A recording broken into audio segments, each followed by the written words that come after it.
Assalamualaikum warahmatullahi wabarakatuh.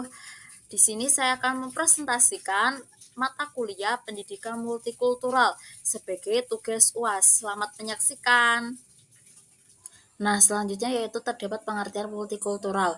Nah, multikultural berasal dari kata multi yang berarti banyak dan kultural yang berarti budaya. Multikultural adalah sebuah filosofi yang ditafsirkan sebagai ideologi yang menghendaki adanya persatuan dari berbagai kelompok kebudayaan dengan hak dan status sosial politik yang sama dalam masyarakat modern. Kemudian menurut Edward Burnett Taylor dalam karyanya berjudul Primitive Culture bahwa kebudayaan adalah kompleks dari keseluruhan pengetahuan, kepercayaan, kesenian, hukum, adat istiadat, dan setiap kemampuan lain dan kebiasaan yang dimiliki oleh manusia sebagai anggota suatu masyarakat.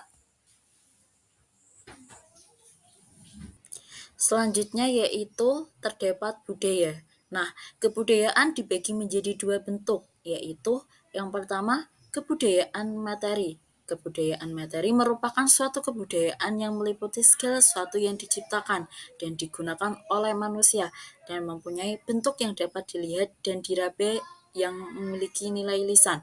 Kemudian yang kedua yaitu kebudayaan non-materi. Nah, kebudayaan non-materi merupakan kebudayaan yang terdiri dari kata-kata yang dipergunakan orang, hasil pemikiran adat, keyakinan, dan kebiasaan yang diikuti anggota masyarakat. Selanjutnya yaitu terdapat unsur-unsur kebudayaan. Menurut Cluthorn, membagi sistem kebudayaan menjadi 7 unsur kebudayaan universal atau disebut dengan cultural universal. Nah, 7 unsur kebudayaan tersebut adalah bahasa, sistem pengetahuan, sistem organisasi sosial, sistem peralatan hidup dan teknologi, sistem ekonomi dan mata pencaharian hidup, sistem religi, serta kesenian. Selanjutnya yaitu terdapat wujud kebudayaan. Nah, kebudayaan menurut Koceningrat ialah keseluruhan sistem gagasan, tindakan, dan hasil karya manusia dalam rangka kehidupan masyarakat yang dijadikan milik manusia dengan belajar. Selanjutnya yaitu terdapat hakikat kebudayaan. Nah, hakikat kebudayaan merupakan suatu cara hidup bersama, cara manusia dalam menyesuaikan diri dengan lingkungan alam untuk hidup bersama dan strategis manusia untuk memenuhi kebutuhan hidupnya. 3 macam wujud budaya menurut C.C. Honigman adalah yang pertama, terdapat gagasan. Nah, gagasan ini bersifat abstrak, berupa ide, nilai, norma, dan semua yang ada dalam pikiran manusia. Selanjutnya terdapat aktivitas. Nah, aktivitas merupakan tindakan yang berpola dan sering disebut sebagai sistem sosial. Selanjutnya yaitu terdapat artefak. Nah, artefak ini wujud budaya paling konkret karena bisa dilihat dan disentuh. Selanjutnya yaitu terdapat budaya dan lingkungan.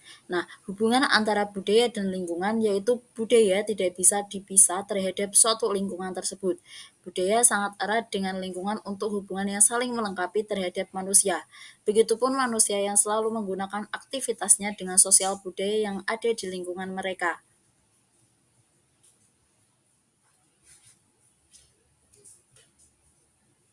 Nah, selanjutnya yaitu budaya benda dan non-benda. Nah, apa yang dimaksud dengan budaya benda? Nah, budaya benda adalah kebudayaan yang mengacu pada semua karya cipta perorangan ataupun masyarakat yang nyata dan konkret.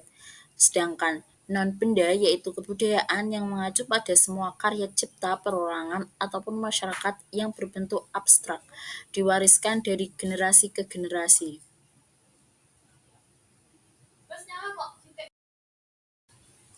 Selanjutnya yaitu terdapat peranata budaya.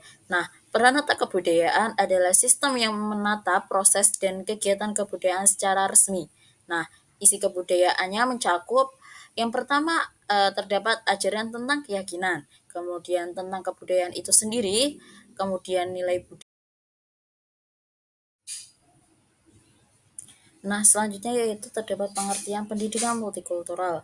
Nah, multikultural adalah sebuah proses penamaan cara hidup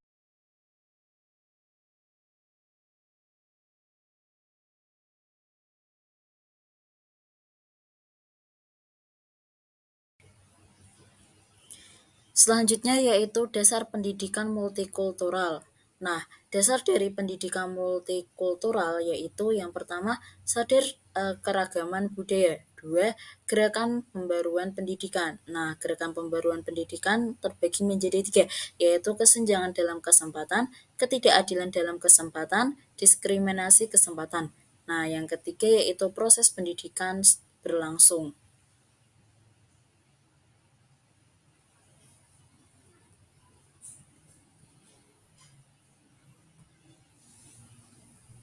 Nah, selanjutnya yaitu tujuan pendidikan multikultural. Nah, tujuan dari pendidikan multikultural adalah yaitu yang pertama pengembangan literasi etnis dan budaya, selanjutnya klarifikasi nilai dan sikap, yang ketiga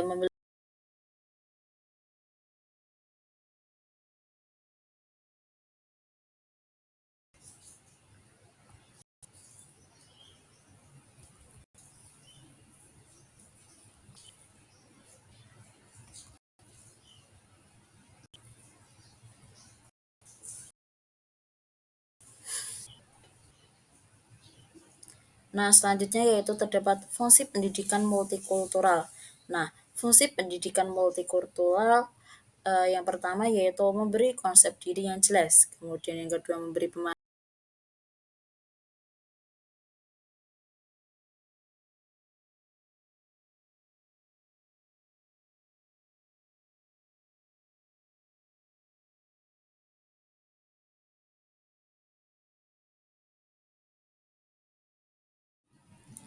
Nah, selanjutnya terdapat perbedaan etnis dan ras. Nah, perbedaannya yaitu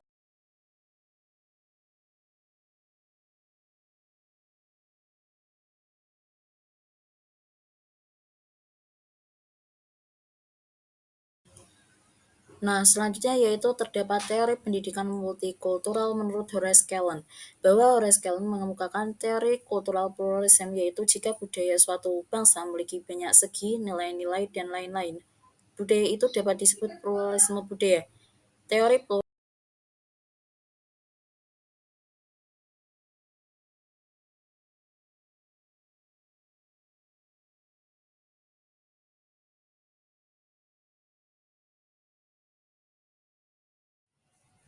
selanjutnya yaitu teori pendidikan multikultural menurut James Banks.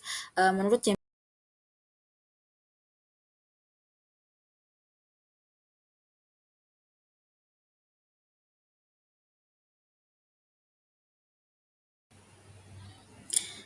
selanjutnya yaitu teori pendidikan multikultural menurut Bill Martin. Menurut Bill Martin bahwa isu menyeluruh tentang multi.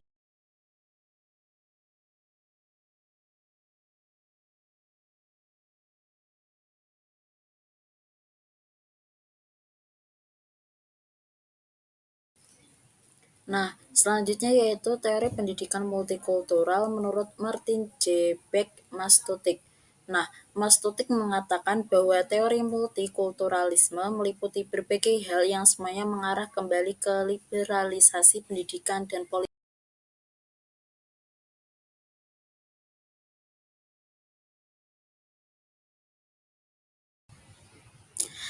Selanjutnya yaitu terdapat teori pendidikan multikultural menurut Judith M. Green.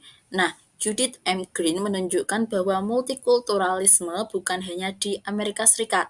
Kelompok budaya kecil harus mengakomodasi dan memiliki toleransi dengan budaya dominan.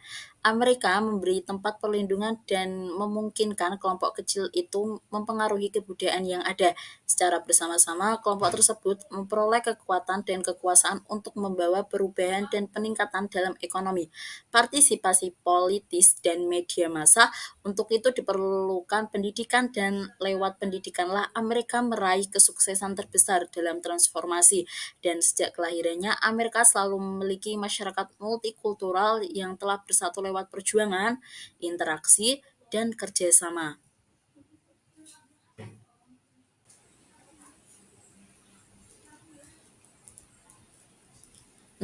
Selanjutnya yaitu pendekatan pendidikan multikultural. Pendekatan yang pertama yaitu pendekatan kontribusi. atau the contribution approach. Level ini yang paling sering dilakukan dan paling luas dipakai dalam fase pertama dari gerakan kebangkitan etnis. Jadi pendekatan kontribusi ini adalah dengan memasukkan pahlawan-pahlawan dari suku-suku bangsa atau etnis dan benda-benda budaya ke dalam mata pelajaran yang sesuai. Hal ini yang sampai saat ini dilakukan di Indonesia.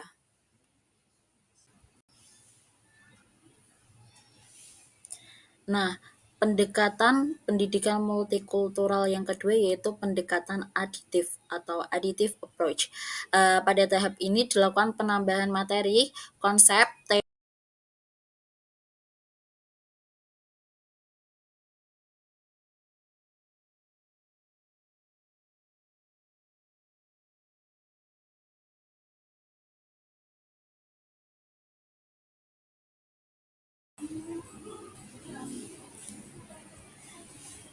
Nah, selanjutnya pendekatan yang ketiga yaitu pendekatan transformasi atau the transformation approach. Pendekatan transformasi berbeda secara mendasar dengan pendekatan kontribusi dan aditif.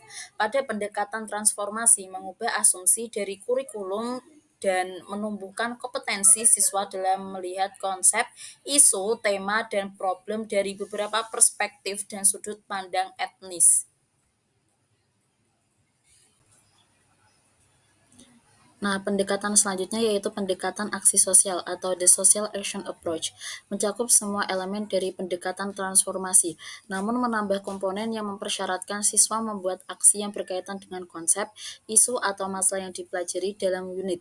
Tujuan utama dari pengajaran dalam pendekatan ini adalah mendidik siswa melakukan kritik sosial dan mengajari mereka keterampilan pembuatan keputusan untuk memperkuat siswa dan membantu mereka memperoleh pendidikan politis. Sekolah membantu mereka menjadi kritikus sosial yang reflektif dan partisipan yang terlatih dalam perubahan sosial. Nah, selanjutnya yaitu prinsip-prinsip pendidikan multikultural. Nah, pertama yaitu gerakan politik yang bertujuan menjamin keadilan sosial bagi seluruh warga masyarakat tanpa memandang latar belakang yang ada. Yang kedua yaitu mengandung dua dimensi, pembelajaran kelas dan kelembagaan sekolah, dan antara keduanya tidak bisa dipisahkan, tetapi justru harus ditangani lewat reformasi yang komprehensif. Nah, yang ketiga menekankan reformasi pendidikan yang komprehensif dapat dicapai hanya lewat analisis kritis atas sistem kekuasaan dan privilege untuk dapat dilakukan reformasi komprehensif dalam pendidikan. Nah, yang keempat yaitu menyediakan bagi setiap siswa jaminan memperoleh kesempatan guna mencapai prestasi maksimal sesuai dengan kemampuan yang dimiliki. Dan yang kelima yaitu pendidikan yang baik untuk seluruh siswa tanpa memandang latar belakangnya. Nah, selanjutnya yaitu paradigma pendidikan multikultural.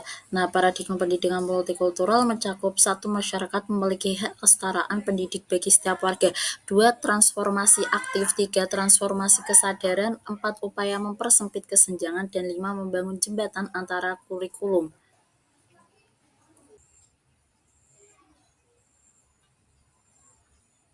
Nah, Pinks menyebutkan bahwa pendidikan multikultural dikonsepsikan atas 5 dimensi, yaitu yang pertama integrasi konten, yang kedua proses penyusunan pengetahuan, sesuatu yang berhubungan dengan sejauh mana guru membantu, ketiga mengurangi prasangka, keempat pedagogi kesetaraan, yang kelima budaya sekolah dan struktur sekolah yang memberdayakan.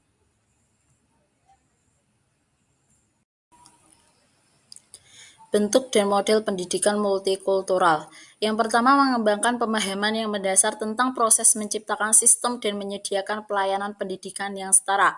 Dua, menghubungkan kurikulum dengan karakter guru, pedagogi, iklim kelas, budaya-budaya, dan konten lingkungan sekolah guna membangun suatu visi lingkungan sekolah yang setara.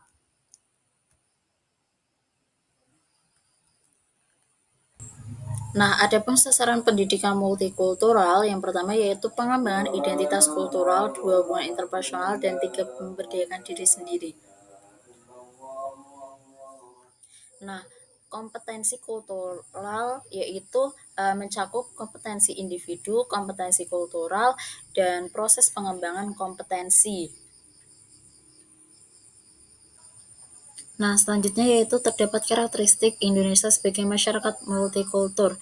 Nah, yang pertama yaitu berprinsip pada demokrasi, persamaan, dan keadilan. Yang kedua yaitu berorientasi pada kemanusiaan, kebersamaan, dan perdamaian. Dan yang ketiga yaitu mengembangkan sikap mengakui, menerima, dan menghargai.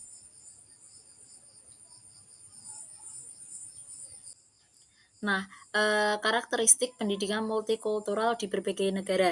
Nah, pendidikan multikultural di negara maju seperti Indonesia, Amerika Serikat, Inggris, dan Kanada menginginkan pendidikan yang menjunjung tinggi harkat dan martabat manusia dengan cara menghargai dan memahami perbedaan-perbedaan yang dimiliki masing-masing individu. Nah, perbandingan pendidikan multikultural yang berada di Indonesia, Amerika Serikat, Inggris, dan Kanada, pertama dari masing-masing negara maju ini memiliki persamaan dalam pendidikan multikultural, yaitu ingin memberantas adanya tindakan-tindakan diskriminasi dan ingin menegakkan hak-hak asasi manusia secara adil. Kedua, perbedaan pendidikan kultural di Indonesia memberikan peran kepada kepala sekolah dalam memantau keberagaman yang dimiliki masing-masing siswa. Di Amerika Serikat menerapkan pendidikan multikultural dengan cara memberikan edukasi kepada siswa mengenai keberagaman. Di Inggris menerapkan pendidikan multikultural dengan cara sistem penerapan bahasa. Bahasa Inggris bukan menjadi bahasa satu-satunya. Di Kanada menerapkan pendidikan multikultural dengan cara menerapkan model pendidikan yang merekonstruksi dari keanekaragaman budaya. Nah, setelah itu terdapat wawasan multikultural lokal.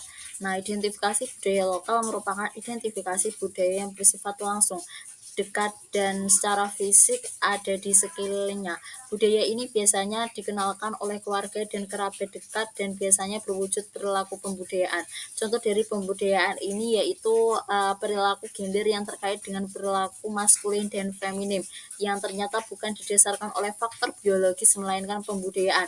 Ada suku yang membebankan perilaku maskulin seperti berburu kepada perempuan, sedangkan memasak dibebankan pada laki-laki. Sebaliknya, pada suku yang lain dilakukan sebaliknya, yaitu laki-laki berburu, perempuan memasak. Sementara di suku yang ketiga, pekerjaan itu dilakukan secara bergantian, baik oleh laki-laki maupun oleh perempuan. Hal ini menunjukkan bahwa perilaku sebenarnya ditentukan oleh pembiasan dan pembudayaan yang ada dan berlaku pada lokal tertentu.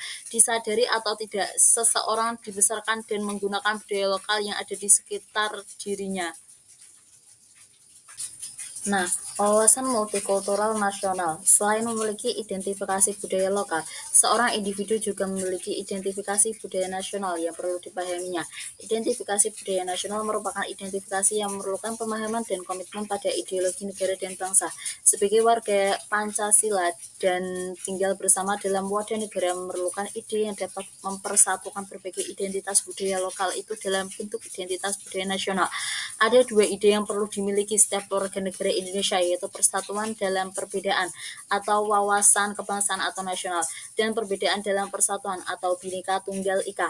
Kita memiliki simbol identifikasi budaya nasional antara lain seperti batik, keris, candi, borobudur, Bali dengan segala atribut yang menyertainya. Identifikasi budaya nasional ini berasal dari identifikasi budaya lokal yang sudah banyak dikenal secara nasional, bahkan internasional. Identitas budaya nasional ini sudah dijadikan simbol kenegaraan dan menjadi ciri khas keindonesiaan. Dengan mengenali identitas budaya ini, seluruh dunia akan tahu bahwa budaya ini adalah ciri budaya Indonesia. Nah, selanjutnya yaitu wawasan multikultural universal. Nah, perkembangan identifikasi global memberi kesempatan pada individu untuk melihat bagaimana sebagai bangsa kita menyesuaikan diri dengan masyarakat dunia, yang memungkinkan individu memahami dengan baik bahwa tindakan suatu negara tidak hanya harus dilihat kaitannya dengan pengaruhnya pada negara ini, namun juga apa pengaruhnya pada dunia keseluruhan. Individu yang telah mengembangkan identitas nasional dan etnis yang kuat seharusnya memiliki perspektif untuk mengembangkan juga identifikasi global yang membuat mereka menjadi warga masyarakat dunia yang lebih baik. Pada saat ini penting untuk menyadari bahwa identifikasi yang dibahas di atas bersifat hierarkis. Dengan kata lain, kurikulum dan kebutuhan belajar yang berproses dengan mengenalkan identitas budaya lokal, kemudian nasional, dan akhirnya global atau universal. Perkembangan yang belakangan tergantung pada perkembangan sebelumnya. Juga penting bahwa identitas individu tidak statis namun kontinu dan mencakup adanya ide tentang identitas ganda atau lokal, nasional, dan global atau universal. Nah, wawasan multikultural cross-cultural understanding atau cross-cultural understanding adalah cara untuk memahami perbedaan budaya di berbagai negara agar tidak terjadi kesalahpahaman. Pemahaman lintas budaya memainkan peran proses dalam berkomunikasi dengan orang-orang dari berbagai negara. Kemudian problematika pendidikan multikultural di Indonesia. Nah, salah satu masalah pada masyarakat multikulturalisme adalah sikap etnosentris. Nah, etnosentris adalah sikap menilai unsur-unsur kebudayaan lain dengan menggunakan kebudayaan sendiri. Dapat diartikan pula sebagai sikap yang menganggap cara hidup bangsa merupakan cara hidup yang paling baik. Nah, problematik penyakit budaya. Nah, yang pertama terdapat prasangka. Nah, prasangka adalah penilaian negatif atau ketidaksukaan bahkan kebencian terhadap sebuah kelompok atau individu yang diwujudkan melalui sikap negatif yang biasanya terjadi karena adanya konflik atau ketidaksukaan terhadap individu atau kelompok lain. Nah, selanjutnya yaitu terdapat stereotip adalah penilaian yang tidak seimbang terhadap suatu kelompok masyarakat. Nah, selain itu terdapat etnosentrisme, yaitu sikap atau pandangan yang berpangkal pada masyarakat dan kebudayaan sendiri. Biasanya disertai dengan sikap dan pandangan yang meremehkan masyarakat dan kebudayaan lain. Kemudian terdapat rasisme. Nah, rasisme adalah suatu sistem kepercayaan atau doktrin yang menyatakan bahwa perbedaan biologis ras manusia menentukan pencapaian budaya atau individu, bahwa suatu ras tertentu lebih istimewa dan berhak untuk merendahkan bahkan memperbudak ras lain yang dianggap lebih rendah.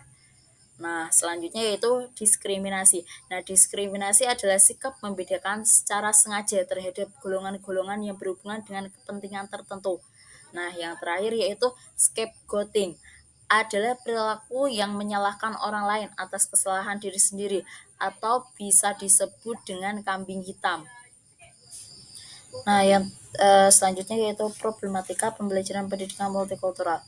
Nah, dalam rangka strategi pembelajaran, pembelajaran berbasis budaya dapat mendorong terjadinya proses imajinatif, metaforik, berpikir kreatif, dan sadar budaya. Namun demikian, penggunaan budaya lokal atau etnis dalam pembelajaran berbasis budaya tidak terlepas dari berbagai permasalahan yang terdapat dalam setiap komponen pembelajaran. Sejak persiapan awal dan implementasinya, beberapa permasalahan awal pembelajaran berbasis budaya pada tahap persiapan awal antara lain, yang pertama yaitu guru kurang mengenal budayanya sendiri, budaya lokal maupun budaya peserta didik. Kemudian, guru kurang menguasai garis besar struktur dan budaya etnis peserta didiknya, terutama dalam konteks mata pelajaran yang akan diajarkannya. Nah, kemudian rendahnya kemampuan guru dalam mempersiapkan peralatan yang dapat merangsang minat, ingatan, dan pengenalan kembali peserta didik terhadap hasanah budaya masing-masing dalam konteks budaya masing-masing eh, pada konteks pengalaman belajar yang diperoleh. Nah, kemudian pengembangan pendidikan multikultural di Indonesia. Nah, pengembangan pendidikan multikultural menurut Lubis dapat dilakukan dengan 3 hal, yaitu yang pertama menanamkan pengenalan atau pemahaman dan penghargaan terhadap keberagaman atau kultur atau budaya, etnis, ras, agama, pandangan hidup, dan seterusnya. Pengenalan dan penghargaan atas keberagaman ini dapat dilakukan di ruang-ruang persekolahan atau di luar ruang-ruang kelas atau baik melalui jalur pendidikan formal, informal, maupun non-formal.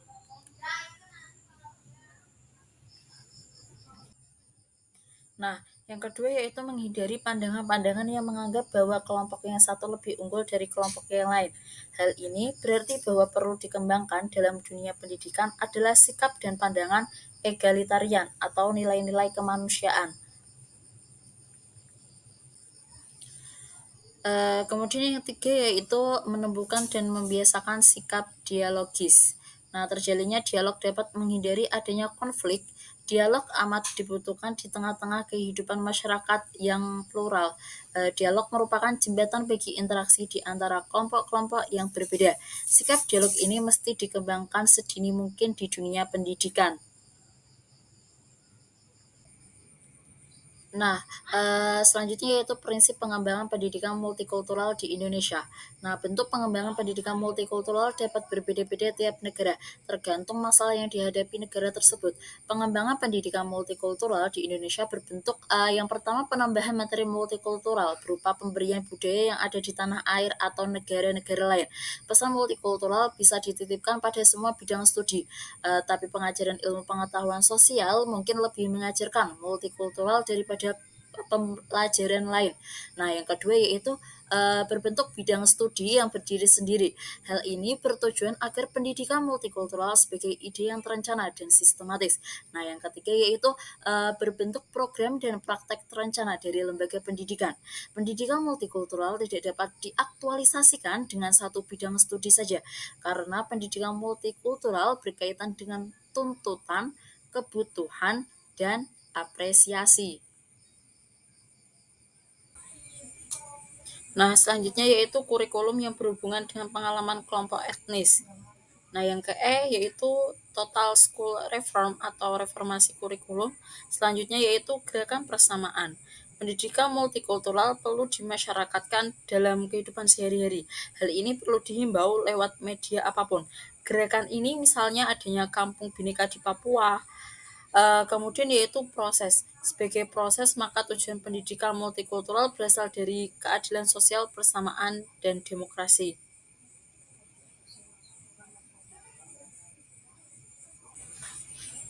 Nah, semua budaya dikembangkan selaras dengan perkembangan masing-masing, diselaraskan dengan kondisi real masing-masing dan seimbang. Ada tiga prinsip yang digunakan dalam menyusun program pendidikan multikultural, yaitu yang pertama pendidikan multikultural didasarkan kepada pedagogik, kemudian pendidikan multikultural ditujukan pada terwujudnya manusia yang berbudaya, dan prinsip globalisasi budaya. Nah, peranan sekolah dasar sebagai lembaga pengembangan budaya multikultural. Peranan sekolah dasar sebagai lembaga pengembangan budaya multikultural adalah suatu realita masyarakat dan bangsa Indonesia.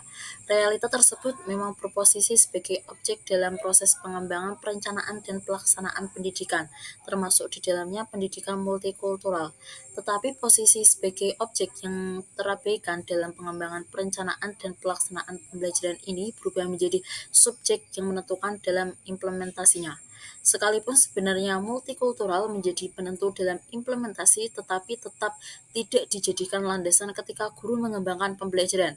Padahal multikultural itu berpengaruh langsung terhadap kemampuan guru dalam melaksanakan pembelajaran, kemampuan sekolah dalam memberikan pengalaman belajar, dan kemampuan siswa dalam proses belajar serta mengolah informasi menjadi sesuatu yang dapat diterjemahkan sebagai hasil belajar. Oleh karena itu, multikultural tersebut harus menjadi faktor yang dipertimbangkan dalam penentuan filsafat, teori, visi, pengembangan pembelajaran pendidikan, termasuk di dalamnya pendidikan multikultural. Nah, selanjutnya yaitu terdapat perencanaan dan penerapan pembelajaran berbasis budaya. Nah, yang dimaksud perencanaan yaitu pendidikan multikultural dalam bentuk pembelajaran yang ada di kelas maupun di luar kelas. Pemakaian budaya lokal atau etnis dalam pembelajaran berbasis budaya sangat bermanfaat bagi pemaknaan proses dan hasil belajar, karena peserta didik mendapatkan pengalaman belajar yang kontekstual atau titian kambing dan bahan persepsi untuk memahami konsep ilmu pengetahuan dalam budaya lokal atau etnis yang dimiliki. Nah, kemudian penerapannya yaitu pembelajaran berbasis budaya merupakan strategi penciptaan lingkungan belajar dan perencanaan pengalaman belajar yang mengintegrasikan budaya sebagai bagian dari proses pembelajaran. Pembelajaran berbasis budaya dilandaskan pada pengakuan terhadap budaya sebagai bagian yang fundamental bagi pendidikan, ekspresi dan komunikasi suatu gagasan serta perkembangan pengetahuan.